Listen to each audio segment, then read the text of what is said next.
In this video, I will give you a quick overview of what we have talked about in our week 2 of the Calm-Driven Sales and Service Training.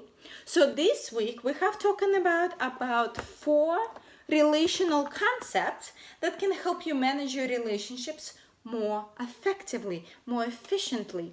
So the concept number 1 is that we all affect each other. We all influence each other. No one function in isolated state. So if you're thinking about hierarchical structure of the dealership with multiple departments, multiple levels, multiple responsibilities, every single person will have an effect on the function of another person inside that department and also other departments as well. Every department will have an effect on how the other department functions. For example, if someone who signs your checks were not able to sign your checks for a whole week, will that have an effect on you and the people who depended on you? A technician who's supposed to fix the car for you, for your customer, is not able to fix that car anymore. Your colleague didn't show up for work. Will that have an effect or not? So that's the examples. But it's also not only inside the dealerships that relationships are happening. It's also outside the dealership as well. So think about vendors, manufacturers, politics, different social changes, marketing. All those things, all of those will have an effect on how the dealership functions. And of course, the most important one is what? Customers. Customers will have a huge effect on how everything in the dealership functions. But again, customers also do not function in isolated states. They are influenced by their neighborhood, their church, their school, their family members. I mean, all those people actually come with the customers even if they are not physically present with them. All right? So that was rule number 1.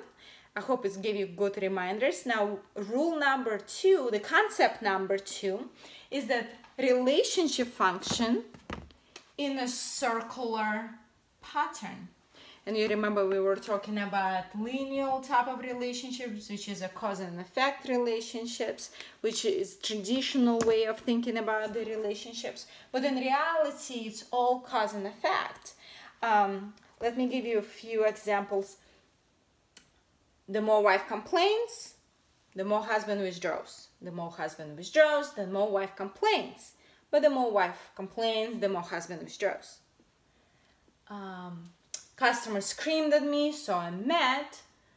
I'm mad, so customer screamed at me. The more customer screams at me, the more I'm mad. The more I'm mad, the more customer screams at me. And so on and so forth. The concept number 3 is that we cannot change others. We can only change ourselves. Have you ever were able to make someone to do something exactly the way you want them to do it? And we were talking about this example where people would try to negate something, discuss something by moving it straight against the person. And then the concept that we have discussed is that you can actually try to discuss something with person by joining them and then moving them to the direction that you want them to go. But in order that to happen, this moves me to the concept number 4, is in order to change your relationships with others, you need to change yourself. By changing yourself, because relationship function in a circle of patterns, it will force others to change in the relationships with you. So by changing yourself, you're changing others, and now you're creating new relationships. You are empowered to create relationships around you. You are empowered to create the social concept around you, next to you. And again, the change doesn't have to be a huge change. You remember we were talking about 212 degrees, which makes water boil, and then 211 degrees, which just makes water hot. And it's a huge change. Because in 212 degrees, you can move the powertrain you can kill the bacteria and save millions of lives. But you cannot do the same thing with 211 degrees. It's only 1 degree difference, but it creates such a huge change. So what is that 1 degree for you? I do not know, but I'm excited to explore.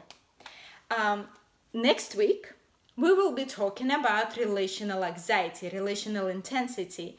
We will talk about the customers who walk in the dealership with already unsatisfied expectations of how it will go. We'll be talking about conflicts in work and how to manage those more effectively. I'm excited to see you next week.